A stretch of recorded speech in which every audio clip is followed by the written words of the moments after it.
In today's practical session, we are going to discuss about one more important aspect of industrial microbiology, that is nothing but immobilization of whole cells.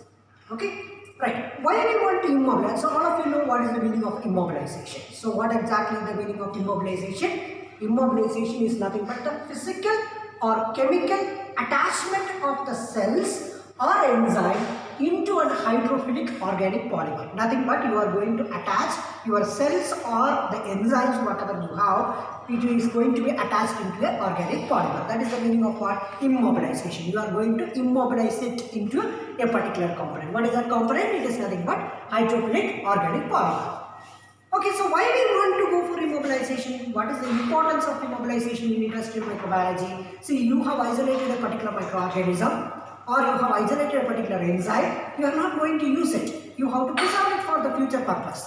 So if you want to preserve it, so you have to select a suitable media for that. One of the media is nothing but what? Immobilization.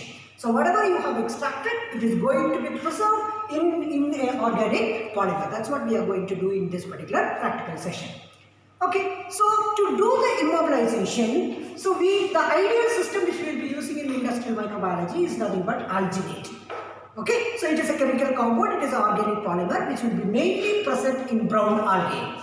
Okay, so these components are isolated from the brown algae. So what is the importance of this alginate in case of algae? So it is an integral part of what? Its total skeleton. You can see here, that is, this alginate will be present in the intracellular matrix of the gel, which is associated with so many other ions like sodium, calcium, magnesium, strontium, barium. All those things will be accompanied with this alginate, and which plays a very important role in making the flexibility of the organism.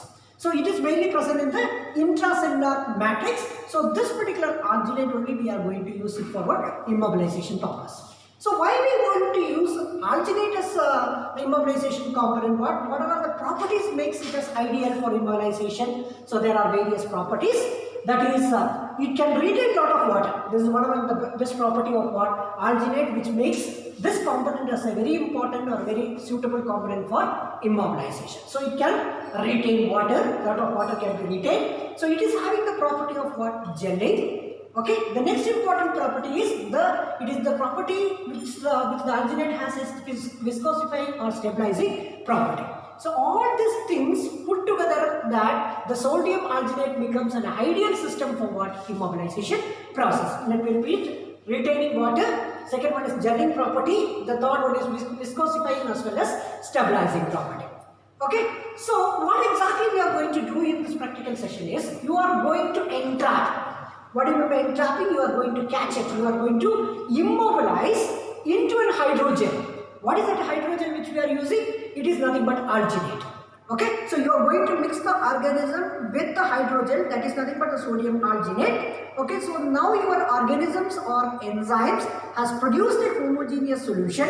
So this has to be treated with, or you are going for the cross-linking process. Once you are mixed with the sodium alginate, the whole cells and enzyme, you are going to cross-link it. Okay, for cross-linking we will be using multivalent cations. Okay, the organisms or the enzymes are there in the alginate, so you are going to cross-link it. So for cross-linking purpose, which we are using what? Multivalent cations. You can use either calcium or strontium. All these components will cross-link the gel which is containing what? Your desired components like your organisms or enzymes. So once the cross-linking is over, so you will be getting a 3D lattice, that is 3-dimensional lattice. It produces a bead. We will see how exactly it is working out in the practical session. It produces a bead. So inside the bead, what will be there? Whatever the organism or the enzyme which you have already mixed with your gel, hydrogel, that will be trapped inside that particular bead. Right? So these beads can be preserved. So whenever you want to use it in the later purpose or in the future things, you can break it open over there and you can reuse the components which you have already immobilized. Right? So now we will see practically how exactly this immobilization can be done. So let us begin the practical session. So as we have discussed, the principal compound which we require for this experimentation is nothing but sodium alginate. So the first step is to prepare the 1.2% of sodium alginate. So this is the hydrogel. right? So 1.2 percentage of sodium alginate has been prepared. So these are the requirements which I am talking over here, right? So you can see that a gel-like appearance in the beaker. So that is 1.2 percentage of sodium alginate. So in the sodium alginate, we will show you, you are going to add the whole cell or the enzyme which you have isolated for the preservation purpose, right? The next step which we have discussed in the theory part is nothing but you have to cross-link it. So to cross-link it, we require what? The multivalent cation is required. So the multivalent cation which we have prepared is nothing but 0.1 molar calcium chloride. That's what you are seeing in the conical flask. So this is mainly used for cross-linking. I told you already that. So once you mix the sodium alginate with the calcium chloride, you will be getting the beads. You will get the 3D lattice. Okay, so we will see how exactly the lattice will be produced. So the first step is nothing but you have to mix it. See, our solution is ready. Hydrogel is ready. Now we are going to mix the culture. Okay, bacterial culture or the yeast culture, whatever it is. You are going to mix it with what? The sodium alginate. Right, so you will be getting a homogeneous solution wherein which contains the hydrogel as well as the organism.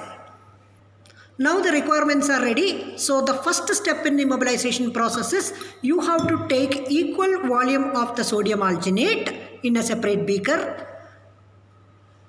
Okay, approximately you are going to take equal volume of sodium alginate with the culture, whatever the culture which you want to immobilize.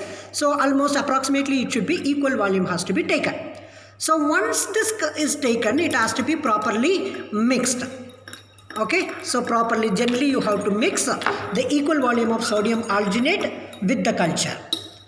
Okay, this is the hydrogel or sodium alginate which is mixed with the microbial cell. So which has to be withdrawn by using a sterile pipette or syringe. Then it has to be cross-linked.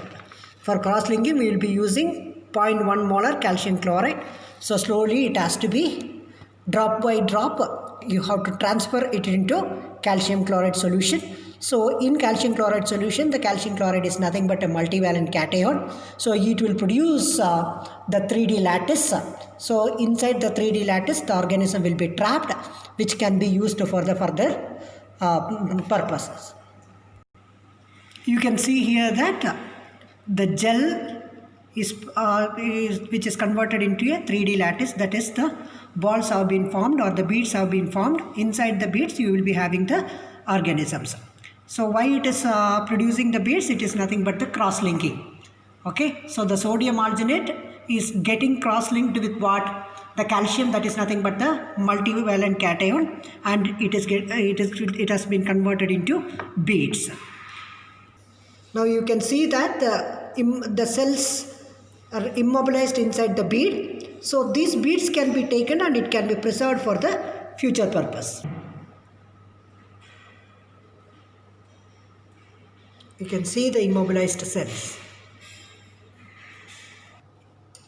In this way we can do immobilization. So the practical is this practical, or it is a very simple practical which all of you can do it within half an hour of time, but it is having lot of industrial significance for the future. See, you have isolated an organism, you have extracted a particular enzyme, so you have to make this enzymes or the organism which you have isolated in a proper condition for the further use. Okay, so it's a very important industrial aspect for the preservation purpose. Thank you.